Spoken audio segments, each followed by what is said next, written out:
Well, this Sena 10c EVO with its latest firmware update is amazing. My trip odometer says I went nearly 170 miles today. That's very close to a 3-hour drive. Oh, look.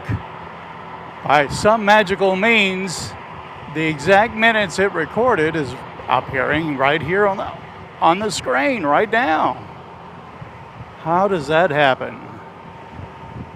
Anyway, I don't know if it was me suggesting this a few months ago to Sena, or if they had the idea all their own, but I plugged in this 10c EVO a few months ago and tried to do a long video recording the whole ride, and the battery would die in about 45 minutes, regardless of being plugged into the power port here on this 2018 Goldwing.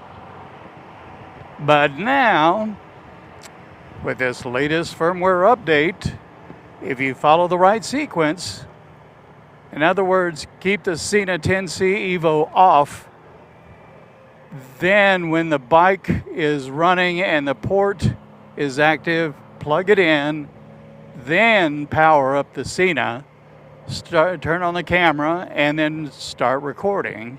And it'll record as long as you have it connected to shore power. Now, it also has to be in loop recording. And that's the magic combination with being plugged into shore power that enables it to run as long as you want to ride. Today, for me, close to 3 hours. And here I am approaching the house. Recording. Loop recording on the Sena is done right. I've got a large capacity memory card in the Sena for long recording time, but loop recording will make 3-minute clips, and then when it does fill up the card, it'll go to the oldest clip, delete it, and use the room to record a new 3-minute clip. Delete the next one, record a new 3-minute clip.